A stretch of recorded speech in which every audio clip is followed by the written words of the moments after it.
Good morning, everybody, and welcome to Cameras and Coffee. Today we're going to talk about a bunch of different things, but the crux of what we're going to talk about are Sony's market position, apropos of the Canon and Sony camera announcements that are coming out in the next few weeks. Oh, that's different. So, real quickly, up here is, you might have noticed, is this black cloth. For those of you who are interested in my promised and not yet delivered 4x5 camera movements video, this right here is the final component of what I've needed. Figured all of the technical issues out, so I have some jobs to apply to today and some things like that. But if I can finish getting this part made today, which is my plan, then Thursday or Friday I'm going to record the footage for that video, which means it's finally on its way. Also, secondly, made a solar camera out of an Italy coffee can, and not today. I won't be finishing this up and scanning it, I don't think. If I do, I'll pop it in the video as an overlay right now. So you know, I don't know whether I dealt with this today or not. But had a chance for the month of June to hang this up over a public balcony where thankfully no one saw it. And we'll take a look and see what kind of solar camera picture I recorded with my Illy coffee can solar camera in June. But now to the meat of today's video. On July 9th, we don't know for sure, it's the future, but apparently on July 9th, Canon plans to announce 2 new cameras and up to 9 new lenses. These are all going to be for the EOS R system, which is the direction Canon's going, and that's fine. And the cameras in the R system are fantastic. They look great. It looks like there's a bit of a rethinking in them. I haven't yet gotten to hold an R camera. I almost did. Almost got one a few months ago. At any rate, so the 2 cameras are the exciting part of this. The lenses, I'm sure, will be exciting and very well designed, but I don't know what any of them are or what the rumors about them are. The 2 cameras that are supposed to be announced on July 9th are the R5 and the R6. The R5 we talked about some weeks ago. Looks like it's going to be a little bit less expensive than the initial estimate, coming in at around $4,000 US, which is around 4,100 pounds, which is crazy to me that the pound is almost at parity with the dollar. I think that would be the first time in my life if that happens. So anyway, roughly around 4,000 euros as well. The R6 is, there's a whole lot less known about that. A whole lot less has been leaked, I should say. Nothing is known until the announcement. Leaks are maybe speculation, maybe actual information. There does tend to be some accuracy in leaks, I'll admit. There also tends to be a lot that's wrong. So at any rate, the R6 is rumored to potentially be something like a 20 megapixel camera with 5K video and 4K 60p, and some other specs that make it look, if it is in fact $2,000 like is the forecast price, make it look like it has the potential to be a very, very good video camera for people who do videography, with the capacity to deliver really good stills, especially in low light. I film all my videos on this channel now on an A7S II, which is 4K, 12 megapixels, and I didn't think I would love the images out of it as much as I do. It takes fantastic photos. Don't get me wrong, I love my K1. The photos from it are amazing. It's the best camera that I've ever used, period, end of story. But the photos coming out of the sensor of the A7S II are something truly, truly special. So I'm a huge fan of big pixels. Really a ton. 45 megapixels, don't need that. Like that's too much processing power. If you need 45 megapixels so that you can crop down to crop your images, you probably should refocus on how you do your framing in the field or wherever you're shooting in the first place. At any rate, so the R6 has really good, very high level specs that with the rumored price could make it a very interesting camera. Now, apropos of that, Sony has indicated that they're going to make an announcement later in July about the successor to the A7S II. And this is a camera that's been long awaited. The A7S II is really long in the teeth, and having something that replaces it, whether it's called the A7S III or whether it kicks off some new naming designation, will be a very nice move for Sony.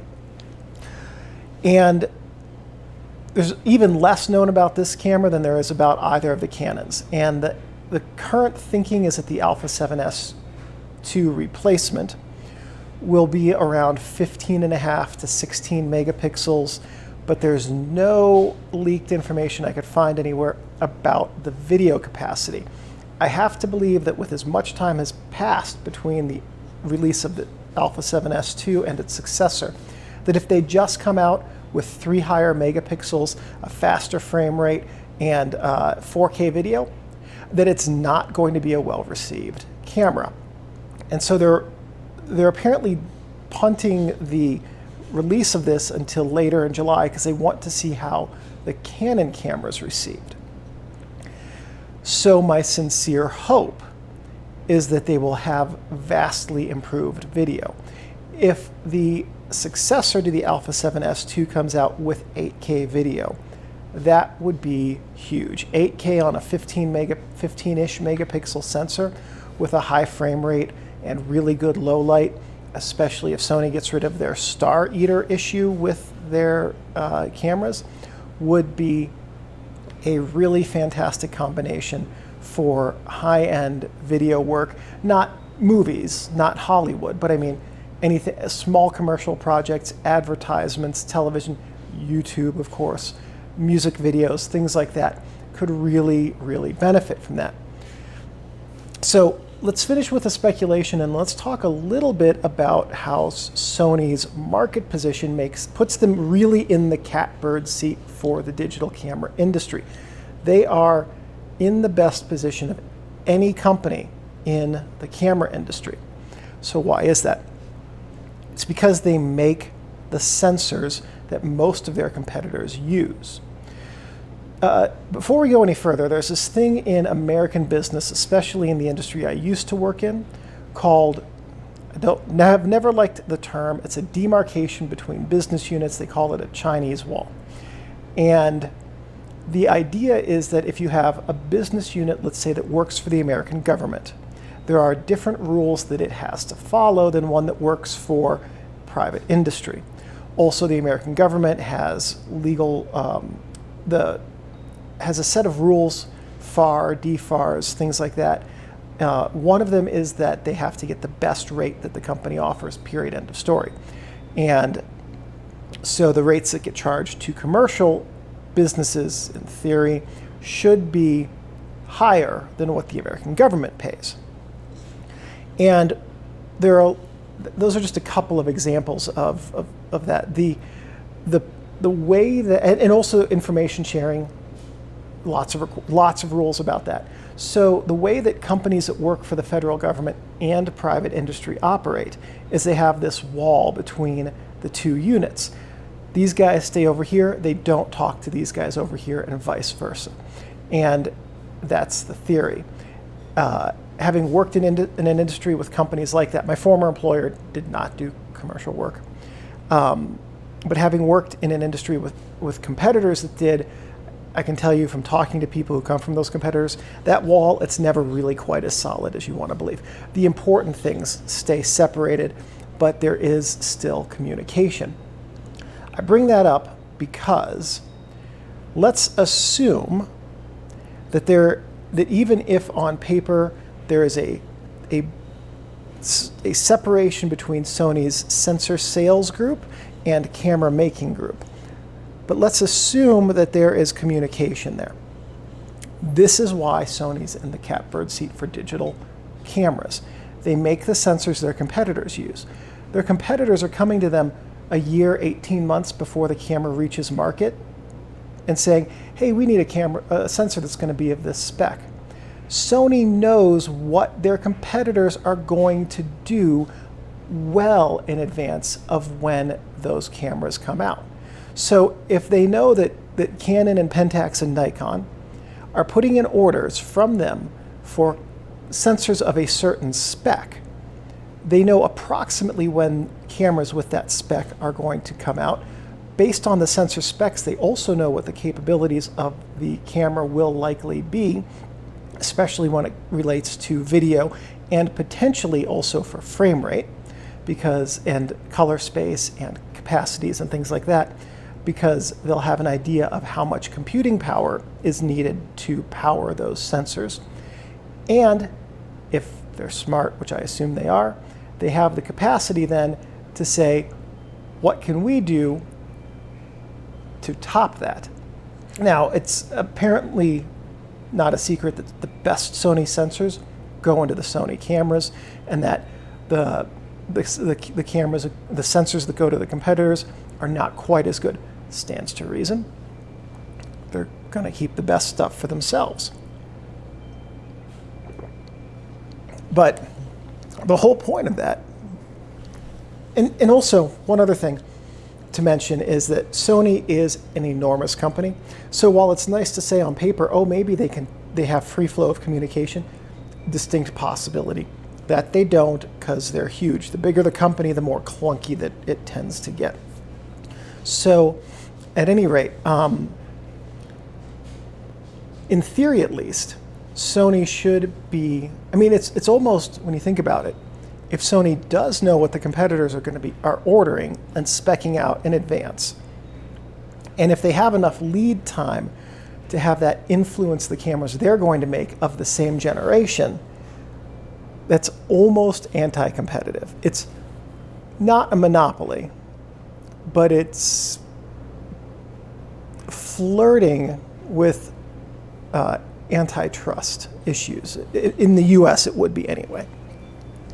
So it would be interesting to know how Sony has those things divvied up. At any rate, that sort of advanced knowledge could easily inform what they're going to do, and certainly watching how the R5 and R6 are going to be received will certainly inform what they're going to do with the next with the Alpha 7S II replacement. And my best guess, seeing as how Sony said that they want to wait to see how those are received, is that they have some flexibility in the finished product that will be replacing the Alpha 7S II. And if that's the case, if the reception is that 8K is too expensive, people don't need it, the 5K of the R6 is going to be just fine, distinct possibility, the successor to the Alpha 7S II comes out slightly cheaper with 5K capability. If the reception is that people are very excited about the R5 and people plan to buy it over the R6 because of 8K video, it wouldn't shock me to learn that the successor to the Alpha 7S II has 8K. And my best guess is that's what Sony's watching, and that they have the ability to tweak the finished product based on what people want or how they react to the upcoming Canon announcement. As for these upcoming Canon lenses, which I don't know the specs of, it wouldn't shock me also to see how Sony's watching those lenses. Sony's making some great lenses, by the way. And so it would be very interesting if I were at Sony, knowing my announcement's coming second, I would be watching those Canon lenses to see which ones people are most excited about. And at that point, knowing that I might have a couple of weeks lead time between that announcement and my announcement, if there's a really exciting lens that Canon comes out with that Sony hadn't started developing, in that 2 weeks, it's really easy to call up engineering and say, hey, we need a lens that's got specs in line with this one, and then that announcement in July can come out and say, oh, and yes, we also are developing a lens of this spec. So, and it's marketing truth. It's not a lie. Marketing truth. Well, those of us in marketing don't like to call marketing truth lies, but anyway. So that's something that they could very easily do. There's also the possibility that if they have comparable lenses in process, that they can tweak them slightly before their announcement, or tweak the specs or the performance or whatever, or the designs to match or one-up whatever Canon does in their announcement. So very interesting that Sony is pushing their announcement back to watch the Canon announcement that's going to be in 8 days from today. And also very interesting how Sony is positioned to, if they want, well, actually, not if they want, because they will certainly want this, to fine-tune their camera and lens offerings based on what Canon's reception is. This basically means that in this case, at least, Canon is Sony's risk management department. So Canon is taking the risk and saying, here's what we're going to do specs-wise for this whole product lineup. Sony has the ability to sit back and say, let's just beat what Canon has done that's been well received, and let them do the stuff that has not been well received. So good on Sony for that. That is a very good position to be in. Whoever at Sony said, let's make digital camera sensors for ourselves and then sell them to our competitors as well. I don't care how much money they make, it's not enough. So good on them. At any rate, I'm really excited to see what Sony has to announce toward the end of this month as their successor to the A7S II. Obviously won't be buying it right away, but what I am hoping for is 8K video with a sensor that's in the 14 to 16 megapixel range, with a high frame rate, a good buffer, and a ton of raw editing capability. Raw video would be fantastic, I think, for the majority of video shooters. Not me, I have no capacity to edit raw video. I'd love to. But 8K video, being able to edit that, at least for my channel, my hike videos, if I can ever hold the camera steady, would be fantastic in that format. So, all of that said, have a good Wednesday, everybody, and I will talk to you again hopefully Friday. It's kind of a quiet news week, right? News month, June has been for cameras, but we'll see what Friday brings, and have a good day.